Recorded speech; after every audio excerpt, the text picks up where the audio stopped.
Beautiful. You're hanging out. I'm at the office, yeah. Ho! Welcome, everybody. That's right. Yet again, through it all, through the thick and thin, the highs and lows, the ups and downs, the left and right. I don't know what that means, but we're here, Totally Local Podcast, where we talk to colorful characters and interesting people in and around the Jersey Shore, local business owners, business local owners. You know what I mean. It's everybody, Ocean County, Monmouth County. I love this area. Usually it's face-to-face, but guess what? We mutate, we adapt, and we move on, and we get stronger. So, I got so many guests in so little space, virtually. Here we are. Hi, guys. How's it going? Doing well. Good. We got with us here today, we have Gary Mawson from the Jersey Shore Property Group. We have Christopher Dietz, CPA from Bonfolio and Dietz. Is that right? Did I say it right? Bonfolio and Dietz, yeah. Bonfolio. And of course, once again, back at it, Aaron Levine. He did a short tester run last week, and it went pretty well. I would say I give us an A+ from LG Insurance. How is everybody holding up thus far? Don't all talk at once. Don't get excited, okay? You guys everything is great over here. It was a couple of, was it Friday? I feel like it was weeks ago, but it was only 3 days ago or 4 days ago that we kind of just getting a pulse on the street and, seeing how business is going and where business is going. And it just keeps changing on us. So the sun is shining today and, hopefully get outside like Gary and get some fresh air and some vitamin D at some point today. Good. What's going on, Gary? Had some sorry, I was just reconnecting there. We're good. We're still good. How's let's do this little round table. Introduce yourself. Let's start with Gary. What are you up to? Where are you at? How's that brick wall behind you? It's not as colorful as my brick wall, but that's okay. Everything's going great over here. I mean, it's sun is shining. We're enjoying some of the nice weather out here. I'm actually sitting in my office. So my name's Gary Mawson. I'm with the Jersey Property Group of eXp Realty. And, business is still moving along. Things are still selling. We are adapting, trying to pivot a little bit more here and, just cruising along, trying to take this opportunity of a little bit of downtime to put some systems in place and be ready for the change in the market. And what about you, Chris? How are you doing? I'm doing well. I'm in every accountant's dream. 3 more months of tax season. Yeah, we're definitely going to get into that. I have a bunch of layman's questions to ask you because things are all jumbled up right now, and I think between you guys are going to be pretty busy. No, I'm hopefully I'll be doing interviews and getting myself. Keeping myself busy, but you guys are actually going to be legit swamped with stuff to do. Am I wrong or what? Yeah. So we had some extensions to federal deadlines, but we're still telling people to come in early, get your refunds in. Taking a little bit more time this year than in the past, so we want to get as much cash back into taxpayers' pockets as possible. So that's really what we're putting the screws to now, is just making sure we get everything filed as quickly as possible for people. So if you think you're getting a refund, file now. Yeah, like what? Exactly. For those that pay, let's wait. If there's a transcript, put file now in big bold letters, maybe like 3 or 4 underlines. Is so the government they gave us an official delay on having to file, right? That's correct? The IRS did. New York and New Jersey did not. Oh, I see. But what you're saying is that's just giving the slackers that much more time to procrastinate, and you got to get that in early because it's going to be a mess. You want to be kind of in first in line for that mess, right? Exactly. So the way we're looking now, the IRS is pumping out refunds as quickly as possible. That's the best stimulus they can give taxpayers. But people are always going to procrastinate. The way I look at it is, even if you're going to owe, you want to know what you owe. So the sooner you get in, the sooner we can go over that amount, and the sooner you can prepare yourself to start saving. All right, that makes sense. That makes sense. So Gary, you're over in the CoWorks building, that Lake House. What's the building called? It's the CoWorks building. Yeah. Yep. Exactly. How many is there lines out the door, or what's going on in Asbury Park? Is it pretty sparse, or what's going on? Yeah, it's pretty dead over here. I mean, it's my wife's inside working, and there's one other person in the entire building in our co-working space. So it's pretty dead here. You can actually you could park on a diagonal here or straight across like 5 spaces if you'd like, and nobody's going to say anything to you, which is a big change from what it normally is. And free parking too, which is great. Free parking, even though I pay for it anyway. Have the parking, whatever, but they extended all that. They've actually been doing some good things here in Asbury. That's great. That's awesome. Are any of the restaurants closed, or is everybody still open with takeout and delivery? I would say a lot of them are closed. Oh man, yeah. I've done. I did Modine last week. I've been getting. I got pizza this week. I'm a little. I had a long conversation with my brother last night, who he's really like, he was prepared for this. More so than most. Too much, I can't say, but he was bugging me out a little bit. And I want to support local businesses. I've ordered food, from people in the past. I'm taking a hell of a lot of vitamin C. I'm washing my hands all the time. I'm keeping my interaction, I think, with people to a minimum. I would imagine that you guys are kind of in the same boat, like, not really going into doomsday prepper mode, but just doing everything kind of the CDC is recommending. I would say we definitely are. We sent all of our staff home. Everybody's working from home. Anything that's getting mailed in, we have our office manager comes in with about 3 cans of Lysol, sprays down all the paperwork, scans it in, and then we've just taken everything digital. That's perfect. And then, I mean, a lot of us, obviously, I think, Aaron, we talked last time, you had a few people in the office. Are people remote now, Aaron, or are there's a couple people in there? No, last time we spoke, I had 3 people still here, 2.5 people still here. Now it's just me, but I refuse to leave. I've got like a little cot set up, and if I've got to stay here full time and serve my client base and not go home, I'm okay with that. But right on. No, I've split the day right now between the office and home, so I can go home and help with the kids, and but I still have to come here and get a lot of work done. We have a lot of questions, a lot of clients that we're dealing with, payment related issues for home and auto, and then everything going on the small business front. We're active. Like I'm nonstop. My days have been extremely busy. My staff is still, working at a reasonable capacity, not full capacity, but, getting their stuff done. And we're just following the state and the Fed with respect to business interruption. No clear answers right now. We're filing claims for some clients that want to get a definitive answer from their insurance company if there is coverage.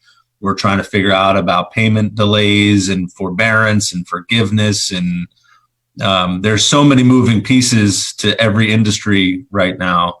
And what are some of like kind of specific? Are you getting more calls from like local businesses, clients? Or are you getting more calls from like individuals about their home or their auto? Like where does it lay? And then kind of what are some specific questions you're getting? Yeah, mostly for me, I handle our larger business clients. But we are getting, I just got an email right now that asked somebody wanted to pay their insurance premium, make a half a payment instead of a full payment. Mm-hmm. But I've been talking to our business client set, and I write a lot of hospitality. And we've been asked to reduce revenues to save money on premium. A lot of premium is revenue based. So we've been reducing revenue. We've been trying to put workers' comp policies on pause because people don't have employees right now.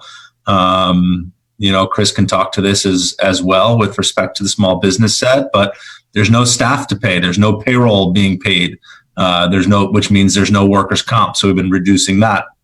And then as renewals are coming in, we are reducing sales on renewals to keep the premiums down. So we're doing whatever we can do to keep costs down. For all of our client base with respect to the business set until we know when we're going to get out of this thing.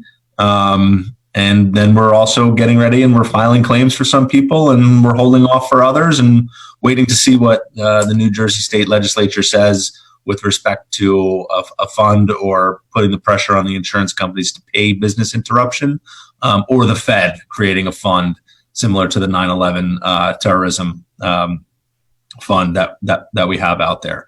So we're all in limbo, and it's, they need to come up with some answers to get some cash infused into the small business economy as quickly as possible.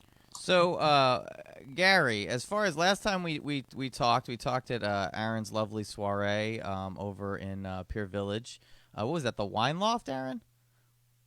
Yes. That was at the Wine Loft. Okay, what was cool, that? Yeah. It was 3 weeks ago, 2 yeah. weeks ago, not too long ago. And Gary, you obviously are in real estate. We were talking there for a while about it. You do investment properties and also work with other people to kind of find their dream home. Now I talked to a realtor over the weekend maybe, and he posted a new listing last week and it's sold in like 2 days. Is the market still going to be kind of low inventory, like people putting in cash offers, or are you seeing kind of a slowly sloping down where maybe the inventory will open up and there'll be a little less of that whole cash offer deal going on? I really been kind of cautiously watching it because I think you're going to see a couple different things happen, but it's going to a little bit depend on what the interest rates do with the Fed and everything, because the interest rates have been kind of going all over the place, up and down. So until we really stabilize there, we don't know what's going to happen. I do think that ultimately you're going to see them stay down because they're going to want them to keep the economy going. So I think that you're going to see an actual. My personal opinion is I think you're going to see an increase in the prices of homes in the short term, and then it's going to kind of level off a little bit because you're basically going on the supply and demand curve. And then with the interest rates being so low, everybody that's out there looking for a house right now, when the market settles and you see a bunch of homes hit the market, they're going to all flock to them and they're going to fly off the market. Mm-hmm. What as far as what people can be doing tax wise, like are there businesses, if people are working from home, can you file differently based on the fact that you're using your home as an office where normally business aren't doing that? Is there certain things that people could do now that maybe they could take advantage of, this is obviously, going towards Chris. Is there things people should be aware of or taking advantage of as far as taxes now that are different than, say, if they had a normal, like, everyday 9 to 5 going in? They're not doing that right now. Is there anything they could do to save money is basically what I'm asking. So unfortunately, that really comes down to whether or not you're an independent contractor or an employee. Uh-huh. If you receive a W-2, unreimbursed employee expenses are still non-deductible on your federal return. So home office use, unless some new regulation or ruling comes out, it's still non-deductible. If you're an independent contractor, you have your own small business, and now you're working from home, as long as you designate a specific area of your home only to business, you can begin to take the home office use deduction on your business tax return. So what does that mean? It means a portion of your utilities, a portion of your mortgage interest, a portion of your home internet and telephone can all be deducted as a business expense. But I would definitely recommend speaking with your tax professional before doing that, because like I said, there are certain hoops you want to jump through to make sure it's documented correctly and to make sure you're taking advantage of that without, crossing any lines that are going to cause red flags. Aaron, I understand that you're not only running your business, but you're also become a accredited teacher. You're teaching some lessons. Is there any kind of like, are you showing your daughter how to like file insurance claims and stuff like that, or is that considered child labor? Can you get in trouble for that? We'll have to ask Chris if I can put her on the payroll. Mm-hmm. Yeah, she's, that homeschooling is real, Much kudos to all the teachers out there that do this every day. Thank God for all the teachers, and we can't wait to get back into into school mode. My daughter's in the other room in the office right now, and she's on her iPad watching whatever she wants to watch. Nice. Because I'm not taking her to a lesson right now because we're doing this. Yeah, that's it's interesting because I was just talking to my dad, and he was kind of irate. Whoever he was talking to was telling him how the teachers are trying to get paid towards the end of the year, and people are mad because they're like, well, they're not doing anything. And I think it brings up an interesting point that a lot of people aren't considering, is that we live in a very it's very balanced or very precarious as far as our economy is concerned. Whereas if teachers don't get paid, or they don't get any kind of relief or help, it kind of then they don't get paid. They can't pay their bills. Mortgages are in trouble. They're behind on their taxes. Like, it leads to all these other things. So it's hard. It's hard to kind of see, harkening back to what Gary was saying. It's kind of hard to see, what's going to happen or how we should proceed. There's a lot of things to consider. It's not just teachers not getting paid for doing nothing. It's like, well, we need them to be ready so that when this all settles, they can kind of go back to work. Is there any kind of relief in sight? Do you guys see any indication of what's to come as far as how those things are all going to play out? So, I've seen, especially in New York City, there are a couple of programs that are available to help small business owners keep their employees on payroll. Can't talk to somebody on the scale of, a teachers union, but the city is definitely taking steps forward, making grants available, making interest-free loans available to small business owners to make sure that they can keep employees on payroll, keep the lights on, and make sure that everybody can just continue to live their lives. So as far as like small business loans go, that's instead of just like seeing this being like, oh, the shit's hitting the fan, I'm done. It's a good time to like kind of reach out and try to get some help in that respect. If you feel like you could weather the storm, get a business loan. That's something that definitely a lot of businesses, I would assume they're considering. Hopefully they're thinking about it. Maybe some people don't know about it, I'm pretty independent, so I really I can't do that. But I guess that's one course of action. Have you guys heard of anybody kind of taking these, without getting too definitive or too specific? Have you guys talked to any businesses that are taking some precautionary routes to cover their ass, as it is? Yeah, it's a great question, Andrew. So I've been following the SBA also, and everything that's coming down from the Fed. And I actually took one for the team, and I decided to apply for a disaster relief recovery loan through the SBA. I do see an impact on my business, and I want to make sure that I can keep my employees working and not have to make any severe and drastic cuts, so that when we do come out of this on the other side, we're prepared. Because if you do make layoffs, coming out on the other side is going to take a significant amount of time to get everybody back up and running and geared up again. So I did apply on the SBA.gov website. It took me 3 hours to get the application. It's not a fun or easy process. Dealing with the SBA is never fun or easy. So we'll see what happens. The next time we chat, I'll have another update for you, but it's lengthy. It's slow. The website feels like it's, from 1999. It probably is. It probably is. So it's definitely a challenge, but if you're a small business and you're thinking about it, you're just best to fill out the application and get in the queue, get in the process, because if every small business owner in the country decides to take out a loan or want to take out a loan, the application process could take 12 months. Who knows how quickly they're going to be able to approve, collateralize, and get these loans out there, because they do require a collateral component, not just revenue and a tax score. So it's not going to be a short or easy process. So businesses are going to have to endure, and it's going to trickle up, right? The landlord's next on the hook because you can't pay your bills. Your landlord's not getting paid.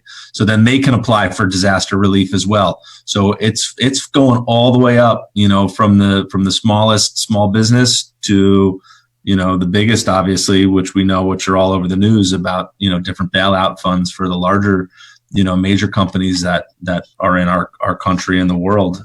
Everybody's taking a hit, and everybody's going to feel it. Very few people are exempt. The only one that's exempt is the CEO of Zoom right now. Oh yeah, I bought one share of Zoom yesterday. One share. I think I lost money already, but hopefully it'll go back up. Gary, as far as my brother does, he does investment properties. He's done some fixer-uppers. I've helped him with at least one of them, and then if I wanted him to keep being my brother, I had to stop doing that because it's a headache. It's insane. Everything can and possibly will go wrong. What do you recommend? I think it's so funny when people say, if you're not if you don't know real estate and you don't have any kind of handy contracting skills, and people say to me they're going to invest in a property, I say a little prayer for them because, my brother, not to, tell his own tales, but when he bought his first property, the day he bought it, the roof literally caved in that day, and he had to deal with all these things, obviously with not having a roof on his head. But what would you, if this is going on, do you just, are you just going to personally forge ahead with, if you have investment properties that you're working on? I mean, do you really have a choice between, you just have to work on them and get them done, right? You can't just be like, oh, too bad, and just let it sit there, right? So right now we're actually working on two. Oh boy. One's a primary residence, so we're actually going to move in there, which is a good thing because I have a lot of people are out of work, so it's easy to find people to actually do work. But the one we were planning on flipping it, so you really just always have to have a contingency. It's if I can't sell it, can I rent it? And then you really, if you're going to rent it, it's going to come down to the other thing. Can I find a tenant that has a job? Are they going to be able to pay their rent? Am I going to be able to pay my mortgage?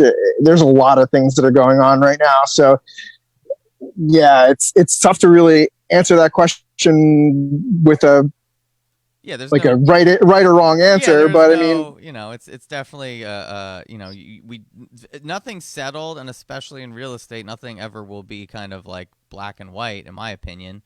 So it is tough. Are there, what as a landlord, if a tenant comes to you and says, look, I just got laid off, is it better to work with them, work something out? Obviously every case is different, but there's going to be a point where landlords, tenants, everybody kind of has to kind of work something out as far as, all right, I'm a bartender in Asbury Park. Obviously, I'm not getting paid. I haven't been getting paid for at least, I think it's been a week. I can't imagine it behooving a landlord to just be like, all right, get the hell out of here. But at the same time, you could run into some sticky situations. Is there any kind of recourse, or is there any kind of mediation that can be done in those kind of situations? So that's a lot of questions to answer in one. Well, how much time do we have, Andrew? We're quarantined, Gary, so we got all day. We got all day. I could talk for hours. So, my initial thought is I looked at my own tenant list, and I'm like, all right, well, most of them are pretty essential, so I really shouldn't have too much of a problem getting paid on rent. And what I really think about is it comes down to how well did you actually screen your tenants when you put them in? Boom. Now, I know that's not really going to be 100% accurate because there's going to be people that are in that situation that lost their jobs that didn't think that they were going to lose their job. But if you screened your tenant well in the beginning, they really should have some sort of a contingency or whatever in order to pay for some rent. Now, if this goes on for months, then, we're just going to have a bigger problem in general in the economy. So that's good. No, you could leave it. You could leave it there. I like that. Aaron, a lot of the stuff we're talking about is I want to help people out. Knowledge is power, letting them know stuff. I mean, I think a lot of the stuff, especially when it comes to the insurance, I think we touched on it last time, is, a lot of the stuff is really going to be letting people know what to do next time, because if you haven't put certain things in place by now for this, you kind of have to learn the hard way through this experience. In the future, is there stuff that like homeowners or landlords, insurance-wise, could kind of put in place to kind of help them for these kind of situations? That's funny. I was just on the call with a very good financial advisor before this, and it's really all about that. Hey, have 3 months of savings in that emergency fund, Yeah. Right? That's the answer. Is hey, jerk off. Have that money. Really, actually save it this time. Yeah. And life is good. My paycheck is coming, and I don't have to worry about it. It's really put that money away and spend a little bit of time focusing on what the guarantees are, right? What can we put in place that has a guarantee tied to it, instead of the volatility of the stock market, the uncertainty of an insurance policy, right? If I send an insurance policy out, it's 270 pages in many times, so we're not always going to read that. It's going to be a lot of exclusions, and it's all going to depend on how the Fed decides to push down the business interruption. If the insurance companies are going to force to participate in it, or if it's going to be wholly federally backed. There's so many unknowns still in the insurance and the HR world, and things getting figured out, and how much money is going to be going to each American taxpayer, and the cutoffs, and the children, and there's still a lot of unknowns. It's not clear, and I don't think anything's going to be clear until we come out on the other side of what's actually going to be done, and how we're going to recover and get back to business. The Fed didn't give us any kind of I'm going to let you guys. The Fed didn't hop on the internets and let people know, hey, by this day we're going to tell you what's going on, right? It's still really undecided and up in the air. They're still working on it. I mean, 4 days ago, it was a $1 trillion stimulus. Then it was 1.4. Now it's 1.8. And I think it's over $2 trillion. I mean, if you take a pen and a paper and write the number, write out 2 trillion. I mean, what is it? Like 12 zeros or something like that? I can't count that high. Epic shouts to Ralph, who's listening. And he had a question, I believe, for Chris. Can you ask to expand on filing if the state isn't extending the deadline, but federal is, as to what the best approach would be? That's kind of weird. If one's extending and one isn't, what do you do? So New Jersey actually has a bill in the state Senate right now to match the IRS guidelines. So it was already passed in the House. It's now in the state Senate. If that's voted on, New Jersey will also have an extended deadline. Somebody who's working in New York, a lot of New Jersey residents live in Jersey, work in New York, and need both filed. Unfortunately, if New York doesn't extend anything, you have two options. One, you get your tax return filed before April 15th. You still have that extension to pay your federal income tax. You have that extension to pay your Jersey tax, but you'd have to have any New York income tax paid by April 15th. The other is you simply ask your accountant to file a 6-month automatic extension in your state.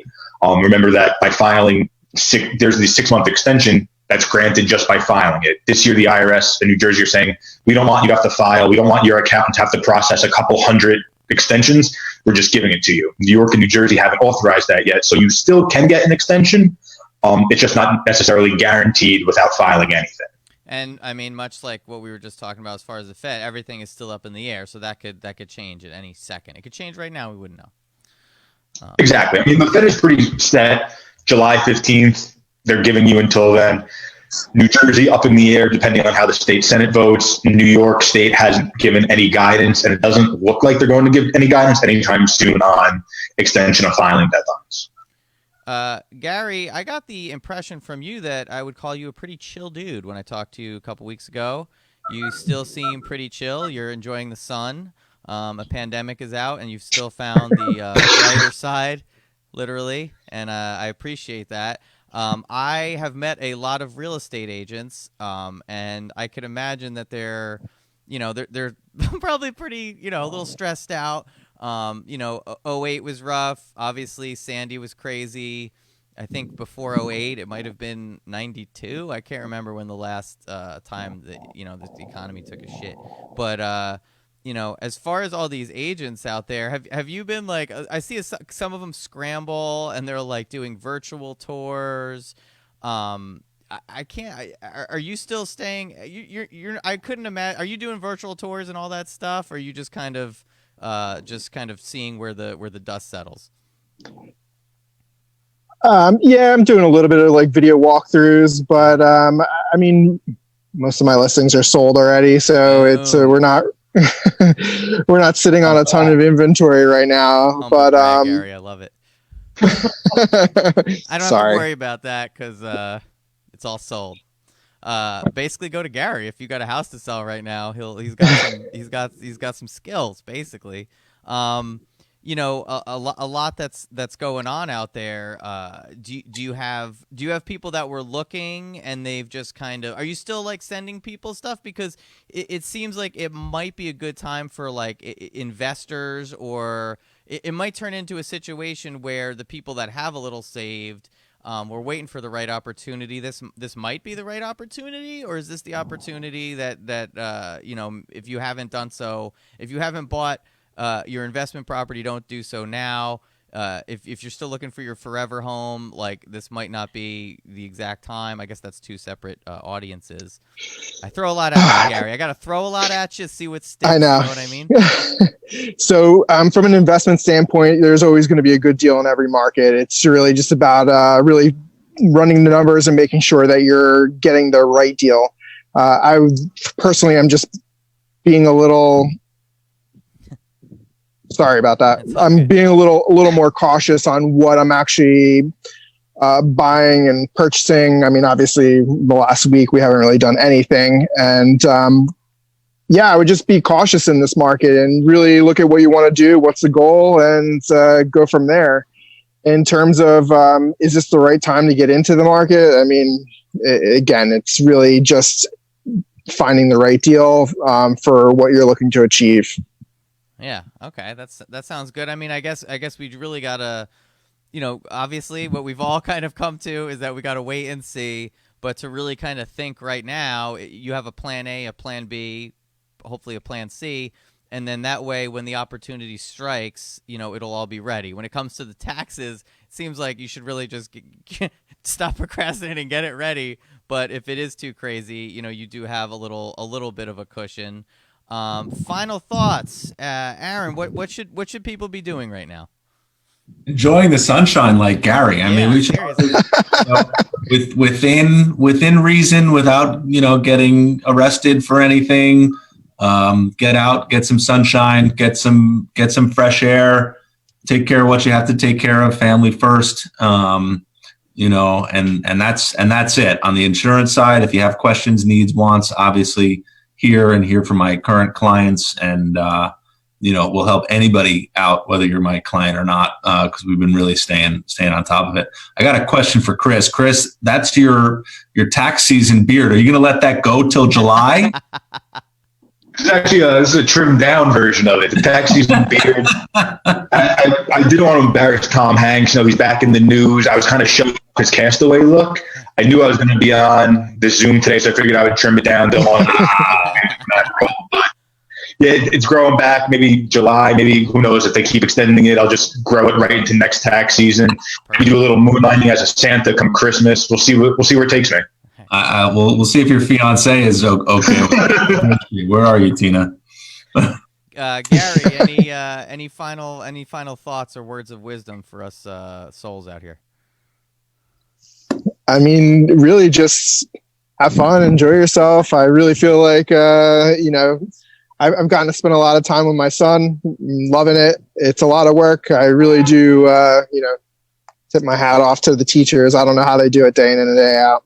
It's crazy. And all your clients, Chris, they have a ton of time to get their taxes ready. That's what I'm doing too. So when I think we have a call next week or something, I don't know. I'll be ready for you though. Perfect. All right, guys. If not, I have plenty of office time open. If you really come in, sit down, 6 feet. As long as we can have a beer, I'm good. We'll go over everything. Yeah, we're gonna all have a beer when this is all passed over and we can finally go out. I want to buy each and every one of you a beer. That's in here, not everyone that's listening, but everyone that's here. I'll buy you a beer. Andrew, our next go round should be we'll do a virtual happy hour next. We'll perfect. Yes, I like that. I will do that. I will make some quarantinis and some beers. Have some beers and stuff. If you do have a beer, go to Asbury Park Brewery and get a stout. They're delicious. This is empty. This is empty. Don't worry. I'm not day drinking at quarter to 2 yet. So. Guys, I want to thank you again for all coming on here. And I love all your enthusiasm, and I want to thank everybody for listening at home. Everyone, stay safe and wash yourselves and watch yourselves and watch your neighbors. And let me just get the outro music going because it was on. Oh, hey, there it is. All right. This has been Totally Local, totallylocalpodcast.com. Find us on Instagram at totally_local_podcast. Epic shouts to my co-host Leo, who he's out helping the infirm, I'm sure, getting cats out of trees and stuff like that. He'll be with us, I'm sure, shortly. Stay tuned throughout the week. I'll be doing Totally Local After Dark, where we just babble about things we don't understand. You guys are great. I'll talk to you all next time. Let's see here. See you next time. Thanks so much.